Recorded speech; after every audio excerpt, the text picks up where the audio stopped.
Bonjour, bonjour. On est le 4 février 2021 et ça fait 6 mois que je ne me suis pas adressé à vous. Donc c'est une bonne période, une demi-année. Et on est dans cette, en plus, dans cette fameuse période aussi chargée d'événements de lutte de cette année 2020 et aussi 2021 marquée par cette crise. Ça, on peut pas le nier, on peut pas dire moi, véritable crise entre guillemets sanitaire, mais en fait crise politique, dont la manifestation, dont la présentation et la conséquence, on va dire, est d'ordre sanitaire, mais sachant que les raisons sont évidemment infiniment plus profondes et qui correspond à une transition, économique et sociale et politique importante. Voilà. Alors c'est vraiment le hasard fait drôlement les choses, mais on va dire qu'on n'a jamais eu autant besoin en fait de force individuelle et le travail que je fais depuis tant d'années concernant l'objet conceptuel, tombe d'une certaine façon à pic, puisqu'il a pour but, l'objet conceptuel a pour but avant tout, c'est de développer l'autonomie de chacun d'entre nous, de faire que chacun soit plus fort intellectuellement et moralement, et on en a vraiment besoin parce que nous sommes au milieu d'une vraie guerre, voilà, une guerre qui, comme la majorité, ou on ne va pas dire toutes les guerres, ont des raisons économiques, toujours, nécessité fait loi. Quelqu'un part en guerre, c'est parce qu'il n'a pas le choix. On ne part jamais à la guerre, je dirais, comme ça, pour s'amuser. C'est parce qu'on est acculé, c'est parce qu'on a une nécessité vitale d'agresser, en ce qui concerne justement les agresseurs, en particulier de l'Europe actuellement. On a toute une composante importante, très importante, majeure de la société, donc la société dirigeante, qui arrive au bout d'un cycle et qui constate qu'elle ne peut plus s'en sortir que en procédant à une attaque et à un pillage. Voilà. Très souvent, majoritairement comme ça que ça se passe, pour X raisons, parce qu'il y a des raisons climatiques, parce qu'il y a des raisons justement d'attaque d'autres entités, parce qu'il y a une dégénérescence interne, etc. Et c'est comme ça que les guerres se sont toujours faites aussi loin qu'on remonte dans le temps. On a besoin de quelque chose, un besoin vital, et pour récupérer, obtenir cet élément vital, eh bien on part agresser d'autres composantes qui nous entourent, en tout cas, qui les entourent, et pour essayer de maintenir son niveau de vie, ses privilèges, alors que justement ils se perdent, alors que justement la disponibilité qu'on pensait quasi infinie à un certain moment, bah, finit par elle-même se dérober et donc menace l'existence du groupe. Donc là je parle évidemment principalement donc du haut capitalisme, du très haut capitalisme, ce qu'on appelle la grande finance, et toute en fait une classe sociale qui se retrouve avec des problèmes, comme toujours, des problèmes d'endettement, hein, le plus fréquemment, et ne peut envisager de maintenir son train de vie, sa façon je dirais, de consommer que en accaparant plus de richesse et en allant la chercher où elle peut la trouver. Bon, en fait, je ne peux pas ne pas parler de cette actualité puisqu'elle nous envahit complètement, puisqu'on est en pleine crise sanitaire qui paralyse le pays et l'emmène vers un gouffre d'endettement invraisemblable et une décadence économique et potentiellement sociale qui fait que bon, bah, l'heure est grave. Voilà, on s'y attendait pas, mais on s'attendait à pouvoir rester en paix. Ben non, les choses se produisent, les plaques tectoniques bougent et on se trouve finalement entraîné vers la guerre, qui est une guerre différente, mais qui est la guerre. Voilà. Bon, donc l'objet conceptuel pour dire tombe à pic. Hein, en guerre, il faut avoir le moral et il faut avoir une clarté d'esprit maximale. Et voilà, bien installé psychologiquement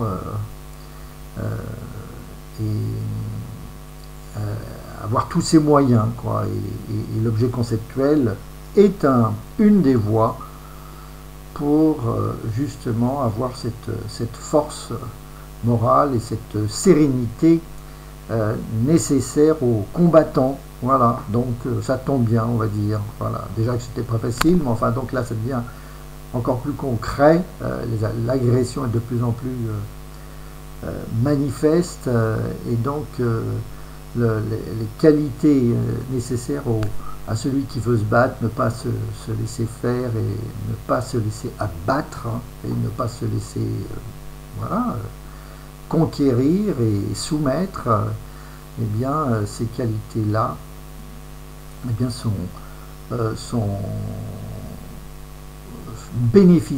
peuvent bénéficier et peuvent se développer avantageusement et de façon, on va dire, un peu exceptionnelle avec l'objet conceptuel. Donc tant mieux, voilà, si on a travaillé pour quelque chose qui est utile en plus en période de danger, bah, on ne peut être que très content, voilà, de dire qu'on peut contribuer à favoriser la victoire dans une période extrêmement trouble et incertaine. Voilà. Donc, on va parler un peu de l'objet conceptuel, peut-être un peu beaucoup, j'en sais rien encore, mais l'occasion est donnée d'abord parce que j'ai donc sorti une nouvelle version, hein. Vous aviez vu le petit bouquin en format A6 hein, que je vendais 4,50 €. Et eh bien j'ai refait ce même bouquin et avec un peu d'aménagement. Donc, mais c'est pareil, vous voyez, c'est le petit livre vert clair, mais maintenant sous un nouveau format qui est beaucoup plus agréable, beaucoup plus pratique que le format de Memento à petit caractère, alors qui reste toujours disponible et dont je ferai des tirages successifs, mais voilà la nouvelle version la nouvelle version, c'est en format standard, c'est en format très standard puisque c'est le format poche. Donc ça fait en gros du 10-18, plus précisément du 108 mm sur 174 en hauteur, c'est le format poche. Et donc c'est un contenu amélioré parce que j'ai très soigné la typo, voilà, si vous voyez un peu. La typo est très soignée de façon à avoir une lisibilité maximum, hein, et une capacité, une photographiabilité du texte maximale, et aussi sous une forme donc standard. Voilà, hop, par exemple, là c'est section 22, toc, oui, c'est les textes à apprendre par cœur sont en début de section. Il y a 30 sections, hein, je vous rappelle. Il y a 30 sections, 30 premières sections, hein, en tout. Il y en a un gros paquet, c'est sur le site, hein, il y en a plusieurs centaines, mais enfin, ça c'est au moins les 30 premiers textes, avec, comme on le retrouve aussi donc dans les bouquins de langue, avec une bonne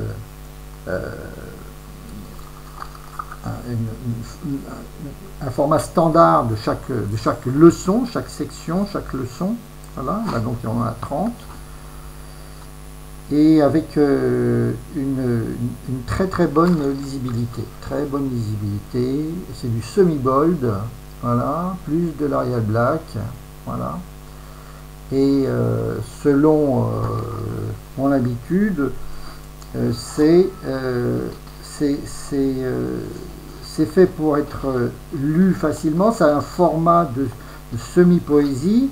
En ce qui concerne les textes en gras du début de section, alors là qui sont en Arial Black, hop, là c'est du, ça c'est le texte de base de chaque section. Donc c'est une poésie, hein, je vous le rappelle, c'est à apprendre par cœur, hein, puisque le par cœur est au cœur de cette méthode, hein. C'est-à-dire c'est une ode au par cœur, une éloge du par cœur. D'ailleurs il y a une leçon, je vous rappelle, d'ailleurs ici 18, alors, qui n'apprend pas par cœur ne sait rien, seul un imbécile ou un escroc dira le contraire. Un imbécile, parce que ne sachant rien, il ne peut même pas s'imaginer ce qu'est le savoir. Et un escroc, parce que vous voyant ignorant, il a tout intérêt à ce que vous le restiez pour pouvoir continuer à vous exploiter moralement ou financièrement, et plus généralement les deux. Hein, je vous rappelle donc l'objet conceptuel, hein, le diamant, que je fabrique moi-même sur la durée, hein, l'objet conceptuel,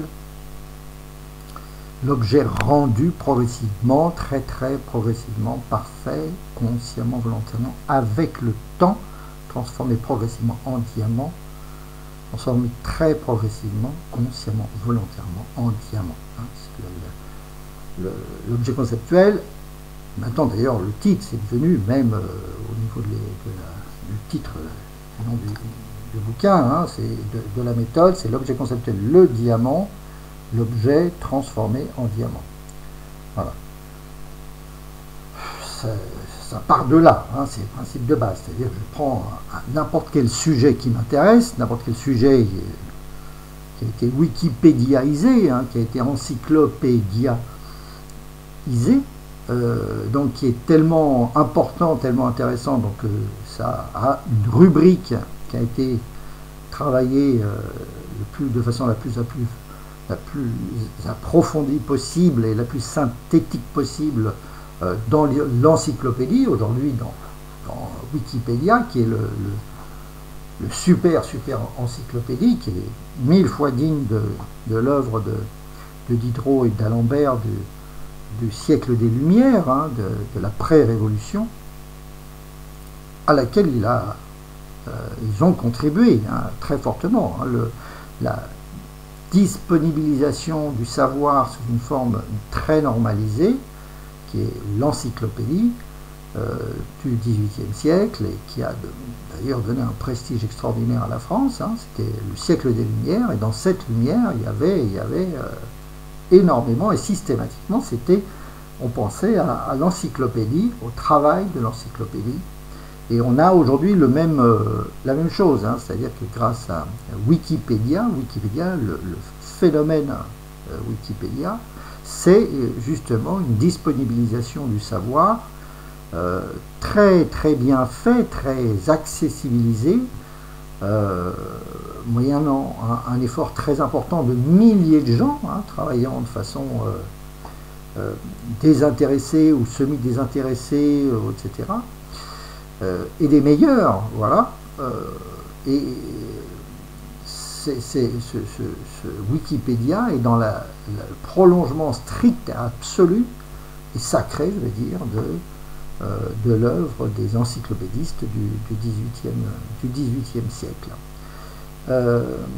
Et donc c'est l'objet conceptuel vient finalement, enfin, s'intéresse, va permettre d'avancer de façon très systématique sur la connaissance d'un sujet intéressant, important, infini, voilà, infini, comme tous les sujets importants. Hein, si je prends n'importe quel sujet de valeur, eh bien il est forcément infini, et ça donne lieu à un métier, à une spécialité, et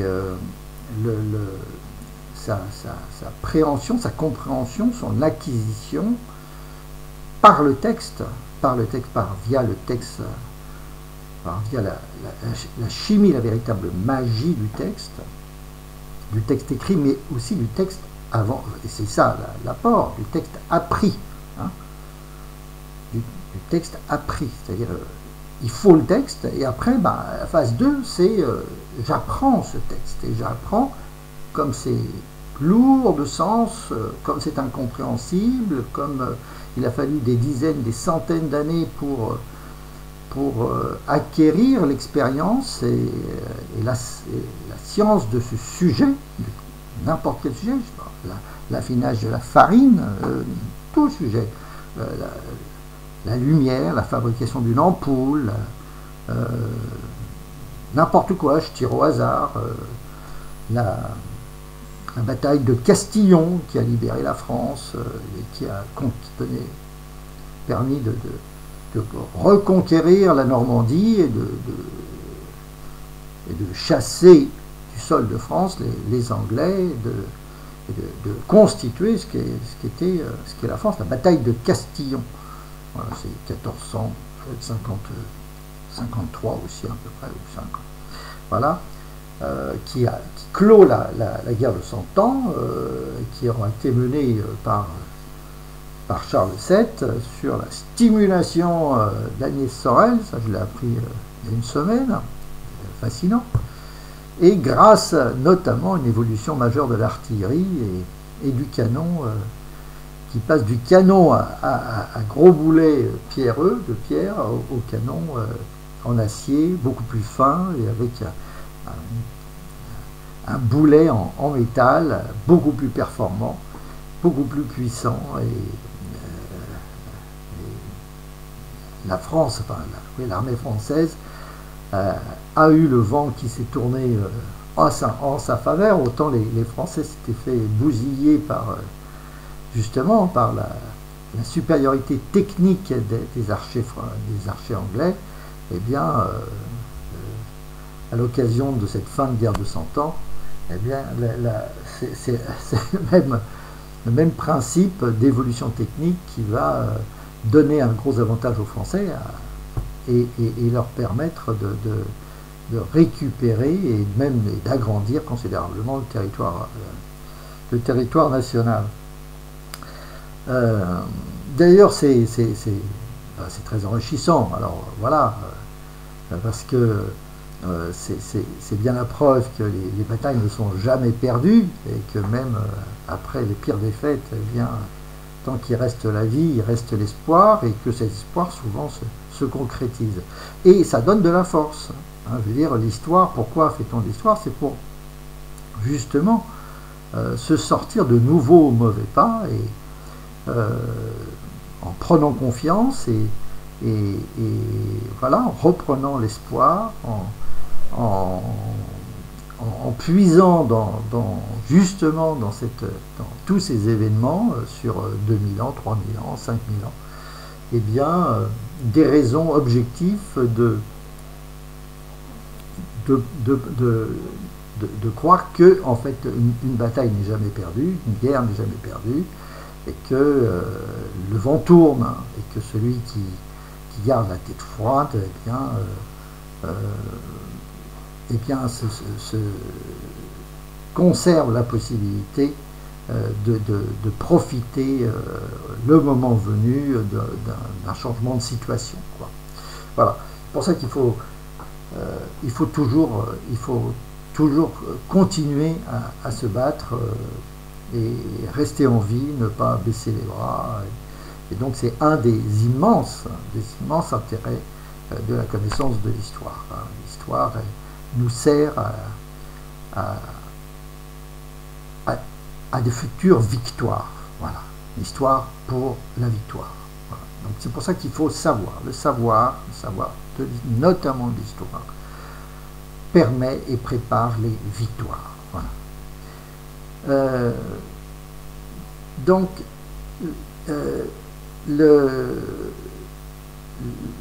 l'objectif de l'objet conceptuel, c'est de permettre à chacun d'entre nous, à chacun d'entre vous, de savoir plus, voilà, de maîtriser sa mémoire. Hein,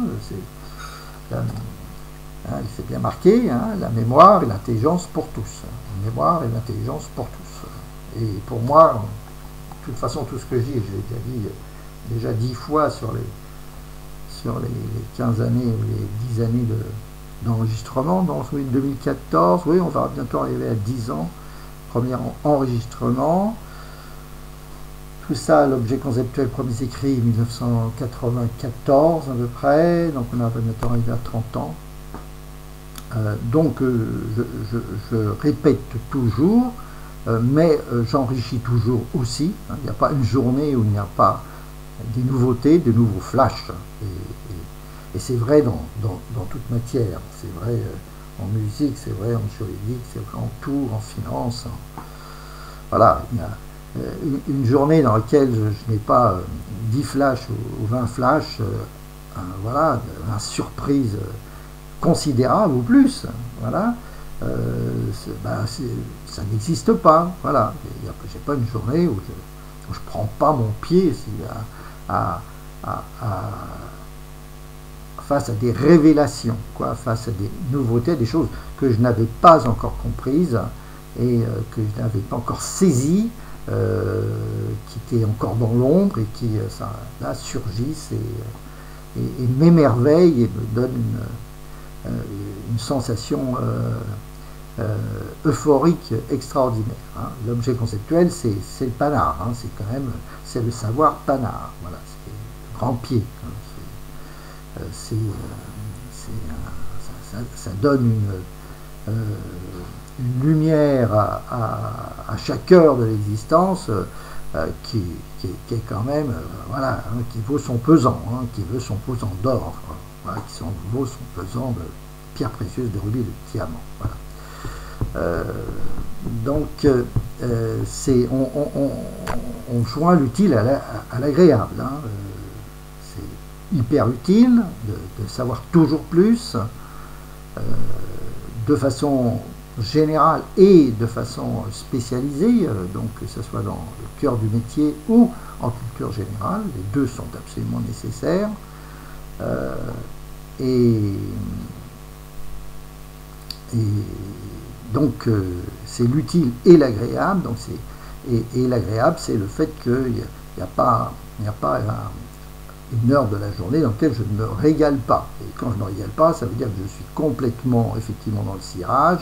J'arrive en fin de journée, j'ai consommé tout, et là, il n'y a plus de carburant du tout, et en fin de compte, bon, je suis debout, mais enfin, je dors debout, quoi. Et après, ben, je me couche, et je m'endors, et quand je me réveille, c'est reparti, le feu d'artifice recommence. Voilà, donc, bon, ça fait... ça donne beaucoup de sens et beaucoup de chance et beaucoup de sens, voilà, à la vie, beaucoup de cachet, beaucoup de plaisir, et c'est tout ce que je peux souhaiter à chacun d'entre vous. C'est comme je dirais, voilà, si le bon musicien, il se régale tout le temps. Il fait son métier, c'est son bonheur, quoi. Je veux dire, il se régale à chaque instant à jouer, à apprendre ses morceaux ou à composer de nouveaux, etc. C'est vrai, mais c'est vrai pour, je dirais, pour tous les artisans, hein, celui qui fait ça, hein, qui est un bon plombier va prendre son pied à faire son boulot et à se retrouver à chaque fois avec un nouveau défi, hein, ce qui fait la différence entre le travail à la chaîne et le travail artisanal.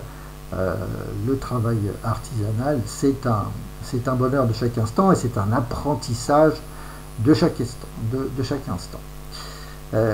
Donc, et c'est compatible, parce que je peux combiner les deux, parce qu'effectivement, et je dois combiner les deux. Encore, je le dis, d'ailleurs, c'est dans la leçon 30. Quand je dis mon métier, enfin, voilà, vous voyez ce qu'à la fin, mon métier, ce que je fabrique, ce que je vends, c'est uniquement l'objet conceptuel, le diamant,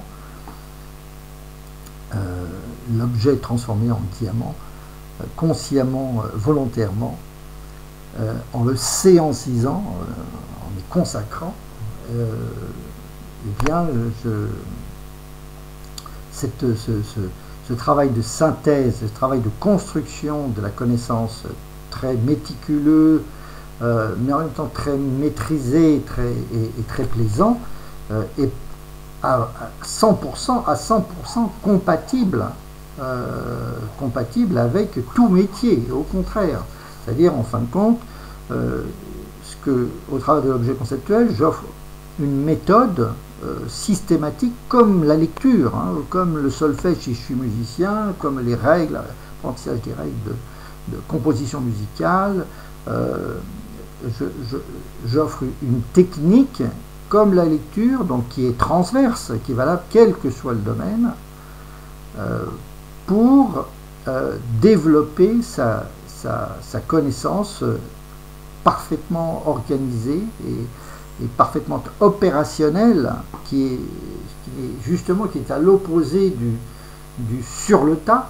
Voilà, c'est comme le papier à musique, voilà, et comme le livre. Le livre, eh bien, je fais un livre sur n'importe quel sujet, c'est une technique transverse. La lecture est une technique transverse, et qui a d'ailleurs en fait été à la base de toutes les évolutions et toutes les révolutions, hein. Je veux dire, le développement de l'imprimerie, donc au XVe siècle, pareil, 1450 et brouettes, eh bien, a été une véritable révolution, hein, en mettant justement, en donnant l'accès au savoir à 1000 fois plus de personnes, hein, et on verra d'ailleurs, enfin en fait, on verra, c'est un fait que si on examine les grandes révolutions, les immenses révolutions, elles ont toujours été accompagnées d'une augmentation du savoir moyen, c'est-à-dire du nombre de personnes qui savaient plus de choses. On verra que même 3000 ans avant Jésus-Christ, que ce soit en Égypte, que ce soit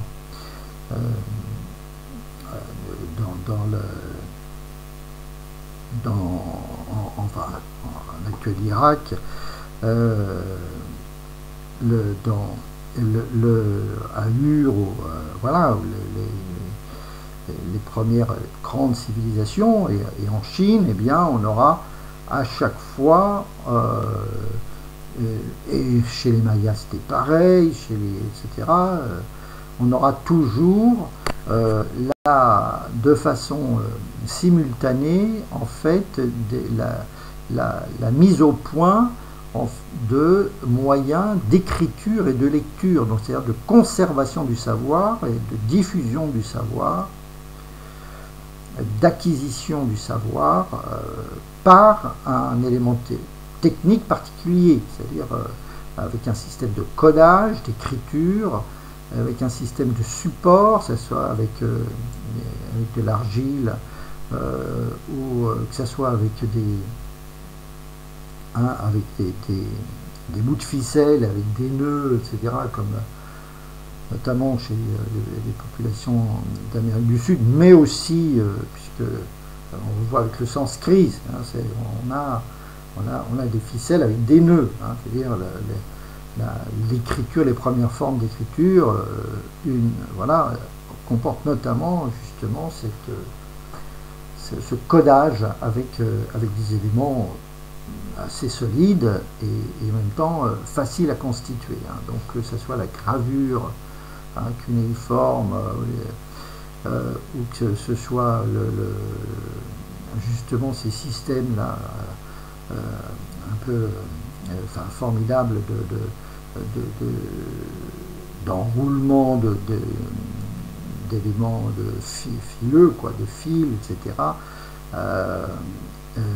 Et ben on aura toujours, voilà, à chaque moment un empire qui s'installe et qui je dirais se développe de façon énorme, hein, eh bien sera toujours accompagné d'un système de conservation et de transmission du savoir. Voilà. Aujourd'hui, d'ailleurs, on a la révolution Internet, c'est-à-dire on a une division du coût de l'information et de la connaissance par 1000. Voilà. Hein, je veux dire, ma page Wikipédia, ma page d'info, eh bien, elle coûte 1000 fois moins qu'avant. 1000 fois moins. Ça, c'est ça la révolution. Et il y a 1000 fois plus de gens qui sont en mesure d'acquérir cette information. Et d'ailleurs, ça fait partie de la révolution actuelle, hein. La révolution de 1789, c'est rien d'autre que la montée en compétence de la classe moyenne qui a, à cause justement de la découverte de l'imprimerie, de la mise au point de l'imprimerie 200 ans avant, eh bien, devient la maîtresse du savoir et à partir de là va acquérir la véritable puissance. C'est-à-dire le puissance, c'est le savant. Et là, avec Internet, on a exactement ça. C'est-à-dire que le savoir devient disponible pour tous. Voilà. L'accès aux livres, l'accès à la connaissance, à l'information, eh bien, touche à présent, en fait, toute la population et toutes les classes. Voilà. Ce qui n'était évidemment pas le cas encore, justement, au XVIIIe siècle. Voilà. C'était la classe moyenne, la bourgeoisie, qui avait acquis, qui était passée à cet état sachant et savant, et qui a donc, finalement, par son nombre, par sa masse, en fait, pris le pouvoir, parce qu'elle avait le pouvoir du savoir. Voilà. Eh bien, on est en plein dedans, et l'objet conceptuel, que je me suis efforcé de mettre au point depuis beaucoup de temps, depuis maintenant plus de 50 ans, eh bien, lentement, très lentement, et en me cassant évidemment, comme toujours, la figure 100 fois, 1000 fois, eh bien, c'est l'ère du temps, simplement. C'est que il y a une obligation pour s'en sortir et pour ne pas se retrouver sur le côté de la chaussée. Il y a une obligation de savoir lire, en fait, là, de savoir, j'appelle encore une fois ça la lecture plus, de savoir lire et mémoriser. Pas simplement lire, je lis et puis pof, ça rentre par là, ça sort par là. Ça rentre par là et ça reste là. Ça reste là. C'est la conservation. C'est 10% pour la compréhension, 90% du boulot pour la perfection, la diamantisation, la conservation, la consolidation, la construction, la structuration, la distanciation, la visibilisation, la destructibilisation, la cristallisation. Là, tout jamais totalement parfaitement disponible, là, tout jamais totalement parfaitement visible, isation. Aphorisme, aphorisme essentiel, 10% pour la compréhension, 90% pour la perfection, la diamantisation, la conservation, la consolidation, la construction, la structuration, la distanciation, la visibilisation, la destructibilisation, la cristallisation, là, à tout jamais totalement parfaitement disponible, à tout jamais totalement parfaitement visible, isation. Voilà. Ça fait partie des aphorismes fondamentaux, et puis finalement je dis tout le temps la même chose, hein, et la façon, mais l'objet conceptuel, c'est la constitution d'un gros réflexe de construction de la connaissance.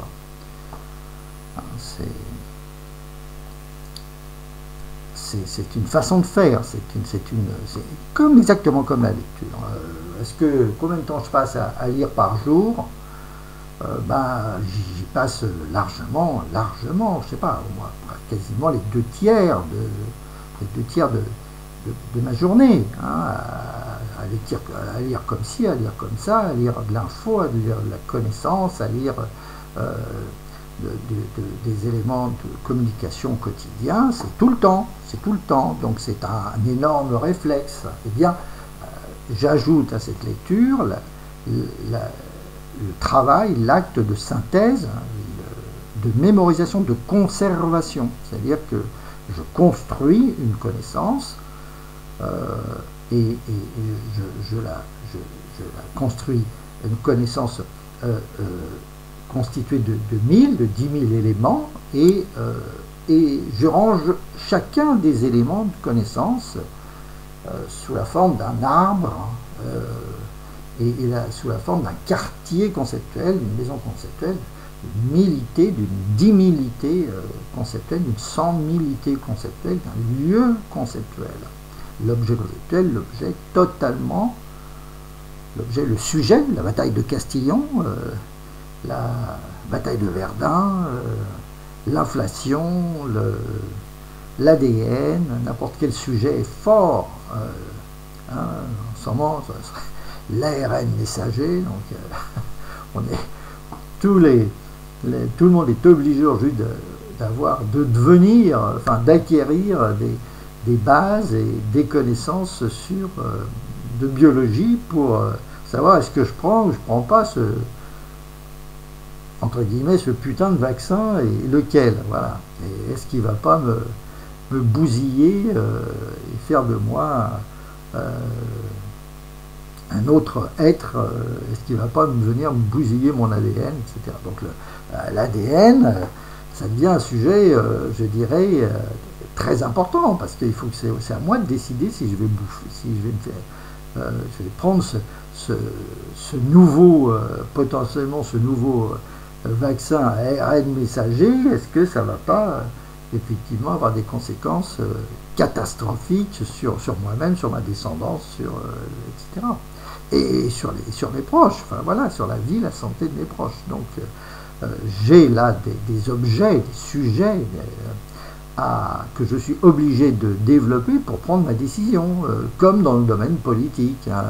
J'ai un bulletin de vote, est-ce que j'ai raison de faire confiance à cet individu, à ce groupe d'individus, ou pas? Voilà, et si je n'ai pas une analyse approfondie, je vais me gourer et je vais le payer très cher. C'est ce qui s'est passé, hein. Je veux dire, tous ceux qui ont malheureusement voté à l'ancienne sur des apparences et sans réfléchir et sans constituer une véritable connaissance, et ben aujourd'hui s'en mordent les doigts, puisqu'on se retrouve dans une situation absolument catastrophique. Hein. Encore une fois, voilà, seul imbécile ou un escroc vous dira le contraire. Et les escrocs, c'est pas ce qui manque. Hein.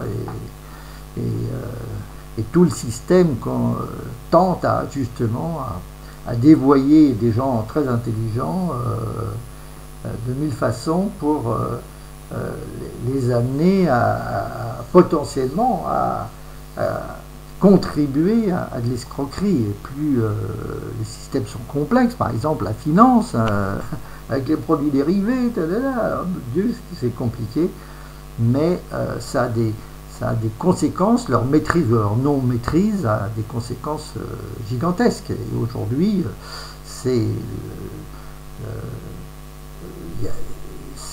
une des conséquences, c'est-à-dire les produits financiers sont devenus si complexes que il y a des prises de risques qui sont énormes et qui ont des conséquences énormes, qui font que des gens se retrouvent, des industries, des pans industriels complets se retrouvent complètement ruinés en très peu de temps, etc. Donc ça a des conséquences gigantesques. La prise de connaissance par l'individu, par le citoyen qui, au finish, va voter, est un élément essentiel. Aujourd'hui, on a changé de dimension et les forces du mal, on va dire, parce qu'il y a de l'escroquerie partout, toujours, hein, je veux dire, il y a des sources de profit, il y a des sources voilà, qui sont croissantes et qui deviennent énormes, puisque justement, on n'a jamais autant parlé des milliardaires, hein, et donc on brasse des milliards parce que la monnaie est infiniment plus fluide, et donc tous les vices et toutes les déviations, les dévoiements vont forcément effectivement pénétrer des domaines où les sommes sont gigantesques et avec des conséquences économiques, sociales énormes, voilà, et qui vont donc précipiter les uns dans la faillite et faire la richesse des autres, etc. Donc aujourd'hui, quelqu'un qui aujourd'hui ne sait pas lire est un illettré, c'est l'insulte suprême, hein, c'est un illettré, il ne sait pas lire. Ça ne l'était pas il y a 200 ans. Le fait d'être lettré, c'était quelque chose de remarquable, enfin voilà, mais le fait de ne pas savoir lire ou peu, etc., bon, c'était normal.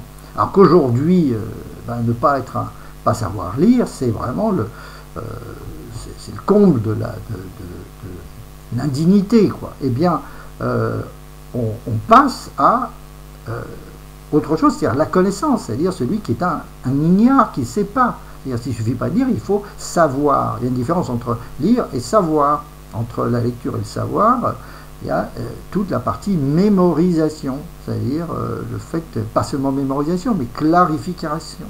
Hein. C'est-à-dire,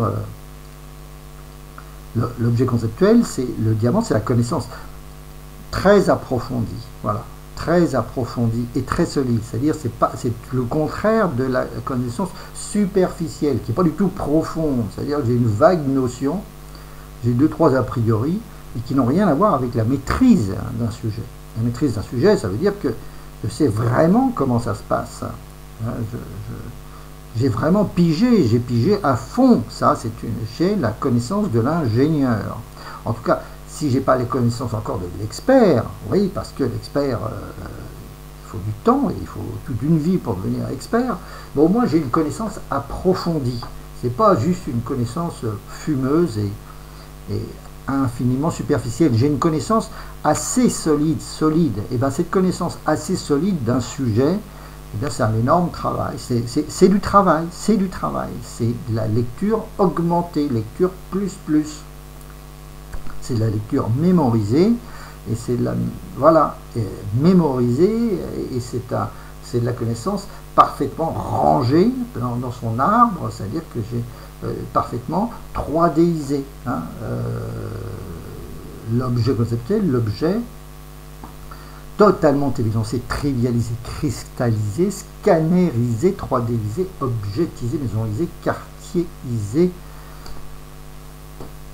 magasinisé, BHVisé, boutique de l'épicier, totalement lieuisé, lieu ordinaire fondamentalement infinitisé, Monoprix, G20, Simpli, Franprix, Carrefour, Cityisé, voilà.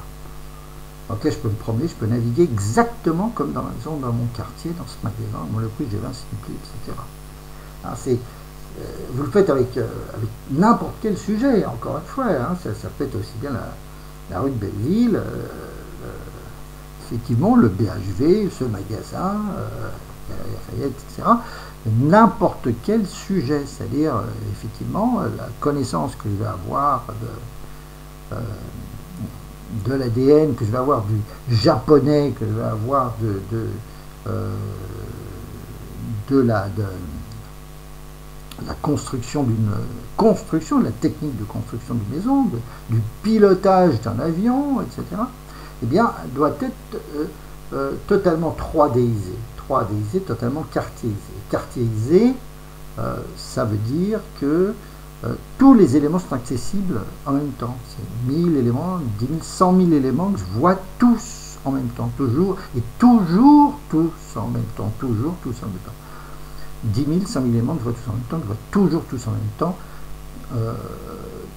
tous accessibles instantanément. Hein. Si je regarde le principe, c'est encore une fois, c'est la connaissance quartierisée, partout c'est quartiers, 10 000isé, 100 000isé, grand magasinisé, je vois tout en même temps isé, perspectivisé. Ce qui caractérise ma connaissance d'un quartier, c'est que tous les éléments sont accessibles instantanément de façon inconsciente, hein, de façon totalement inconsciente. C'est-à-dire que lorsque je cherche mon bureau de poste, je cherche un objet de mon quartier, quand je dis où est le bureau de poste, pour trouver le bureau de poste, pour trouver telle boulangerie, pour trouver tel composant de mon quartier parmi 10 000, 100 000 éléments, eh bien, cette recherche est une recherche inconsciente. Voilà, c'est recherche. Voilà, tout élément de cette entité, hein, de cet ensemble d'éléments que je vois tous en même temps, que je vois toujours tous en même temps. Eh bien, cette recherche se fait par propagation. Hein, propagation. Comme le son, comme lorsque je fais tomber un caillou dans l'eau, ça se propage.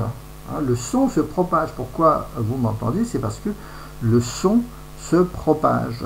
Donc il y a par propagation logique, inconsciente réflexe, profonde, instantanée, nanoseconde.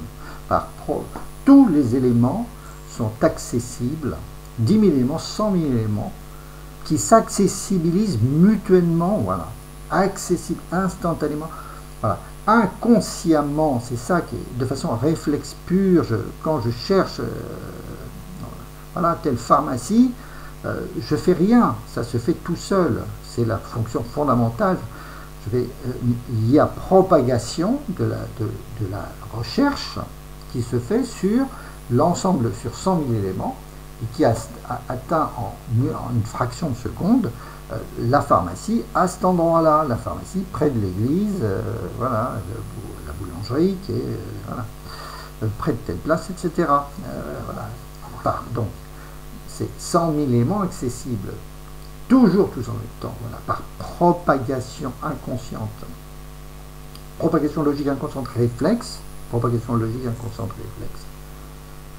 Profonde, instantanée, nanoseconde. Propagation logique inconsciente réflexe profonde, instantanée, nanoseconde. Plirpin, je crois que ça fait. Plirpin. Propagation logique inconsciente réflexe profonde, instantanée, nanoseconde, je fais rien, ça se fait tout seul. C'est ce que sait faire tout animal. Hein, c'est le réflexe profond, hein, de recherche instantanée, et c'est comme ça que fonctionnent tous les moteurs de recherche. Hein. Quand je tape dans Google, derrière, ça parcourt un arbre de façon extrêmement rapide, on appelle ça un index, toute l'informatique est fondée sur la recherche instantanée au travers dans des arbres, dans des index, ce qu'on appelle les index, exactement comme les index que j'ai à la fin de mon bouquin, hein, mais seulement c'est sur des milliards d'éléments, au lieu d'être sur des milliers, quoi, voilà. Mais c'est ce principe de propagation, hein, de la recherche au sein d'un arbre, de façon instantanée et réflexe, c'est l'élément fondamental, hein. Et lorsque je vais fabriquer un objet conceptuel, en fait, je fabrique un cristal. De la même façon, voilà, si je tape dans le sable, ça ne se propage pas du tout. Ça se propage pas du tout. Quand je vais, par contre, parler, voilà, eh bien, ma parole se propage parce que les atomes qui constituent l'air, hein, eh bien, se cognent, hein, voilà, sont tous les uns à côté des autres et se cognent, et donc ça donne une propagation de l'onde qui est spontanée et qui va aboutir à mon interlocuteur et qui va faire que donc le son va être perçu. Et bien ça c'est dans l'état gazeux. S'il n'y a pas d'air, eh ben, on n'entend rien, voilà. Et dans l'état solide, eh bien, on aura une vitesse de propagation et voilà. Et l'objet conceptuel, c'est un élément cristallin, c'est un cristal, et donc dedans, ça se propage, voilà, et de façon inconsciente, propagation logique, inconsciente, réflexe profond, instantané, nanoseconde. C'est pour ça que c'est un arbre. C'est pour ça que c'est très dense, riche, complexe. Totalement connexe, dense, riche, complexe, totalement connexe. C'est une entité dense, riche, complexe, totalement parfaitement navigable, totalement parfaitement zoomable. Donc, lorsque j'ai une vraie connaissance d'un sujet, hein, eh bien, je vais travailler avec l'objet conceptuel, est un élément cristallisé. Hein, l'objet totalement évidencé, cristallisé, scannerisé, 3Disé, objectisé, maisonnisé, quartierisé, DHisé, lieuisé, lieu ordinaire, fondamentalement infinitisé. Voilà. Monoprix, G20, Simpli, Franprix, Carrefour, City, isé. Voilà. Donc en fait, dire je pratique l'objet conceptuel, c'est-à-dire je fabrique ma connaissance, je la tricote, je la broche, je la tisse, je la tresse. Je tricote, je broche, je tisse, je file, je tresse. Hein, je constitue un arbre logique, structure ossature, architecture, contenu visuel pur, armature, structure ossature, armature, architecture, structure ossature, armature, architecture, contenu visuel pur, indestructible. Et d'ailleurs, j'ai rajouté récemment également la toile, la trame, le réseau, le filet de pêche, le chalut. Le filet de pêche, le chalut. Voilà. Je constitue une structure extrêmement rapide en termes de propagation, en termes de propagation inconsciente, hein, voilà, sur les éléments triviaux qui constituent mon arbre. Un index est toujours trivial. Voilà. C'est constitué d'éléments triviaux. Et au bout, voilà, ça crée une trame, ça crée un réseau, voilà, fin comme la toile d'araignée, hein, et ça crée des alvéoles, comme la ruche, et à ce moment-là, les éléments de valeur, ce qu'on appelle les éléments complexes, les notations complexes, vont trouver une place, l'élément d'information que je cherche quand je fais une interrogation Google, eh bien, se retrouve finalement cartographié, hein, comme quand j'ai la carte de France, que je peux zoomer maintenant avec Google Street, etc., avec View, etc., Map, et qui fait que je vais accéder à l'élément complexe qui m'intéresse, qui est l'élément de valeur, et qui est parfaitement localisé par la trame des éléments triviaux, hein, que j'ai constitué par l'arbre des éléments triviaux. Je structure, j'analyse, j'archimédise, 2 ou 3 fois 2 ou 3 is, je bloque, bloquise, je continue, organise, je marche, j'escalise, navigabilise, j'instantanise, nanosecondise, vois tout en même temps, je perspectivise, je visualise, je 3D, je trivialise, je schématise, je formalise, je cristallise, précise, je cartiélise. Voilà. Donc c'est très simple, c'est extrêmement simple. En fait, je fais du puzzle, hein, et puis je fais aussi comme je fais justement de la construction. Je construis cet arbre trivial, hein, qui est très dense et dont les éléments sont très très soudés. Ça donne vraiment la notion de réseau. Hein. Quand vous prenez un réseau qui constitue une ville, eh bien tout est simple. Hein. Après, les éléments complexes, eh ben, c'est les pièces dans les appartements, mais j'ai mon réseau de routes, de rues qui sont très très simples et très normalisées, qui me permettent une circulation très rapide et qui va me permettre d'arriver à une pièce dans laquelle j'habite, dans laquelle je vais avoir mes affaires, mes éléments de valeur. Hein. Donc c'est comme ça que s'organise aussi un disque, avec des secteurs, avec des pistes, avec des secteurs, etc., et qui vont permettre donc de stocker et d'accéder de façon instantanée à l'élément complexe qui est bien rangé dans sa cellule. Hein. J'atomise, je cellulise, j'atomise, je moléculise, je cellulise. Donc ça, finalement, on le retrouvera partout et partout dans l'univers, que ce soit au niveau microscopique, au niveau de l'atome, ou que ce soit au niveau des galaxies. On aura toujours cette extrême régularité, cette extrême géométrie, oui, cette notion de réseau et de partage en éléments cellulaires, tous collés les uns aux autres et tous accessibles, hein, de façon exponentielle, de façon extrêmement rapide. C'est-à-dire, au lieu d'avoir un accès séquentiel dans lequel je vais parcourir des kilomètres avant d'arriver à un endroit, eh bien, j'ai un accès multidimensionnel, exponentiel, qui va me permettre en fait d'accéder à un élément parmi des milliards de façon instantanée. Voilà, tout simplement. Voilà. Donc l'objet conceptuel, c'est le résultat de mon travail de construction de cette structure extrêmement véloce en termes de déplacement, et dans laquelle ça peut se propager, comme le son, etc., dans lequel ma recherche va pouvoir se faire par propagation et me permettre un accès à l'élément complexe.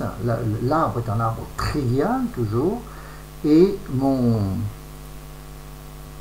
ça nous fait combien, ça? On en est à combien? Voilà, à 57, donc ça y est, je suis obligé d'arrêter, puisque j'arrive à l'heure. Donc je vais m'arrêter à ce point là, c'est déjà pas mal, c'est déjà très bien. Voilà, et puis je reprends après, je fais une petite pause. Voilà, donc éléments triviaux, éléments complexes, mutation triviale, mutation complexe. Voilà. Bon, donc j'arrête ici, 1 heure c'est déjà pas mal. Allez, on reprendra après. Voilà, hop.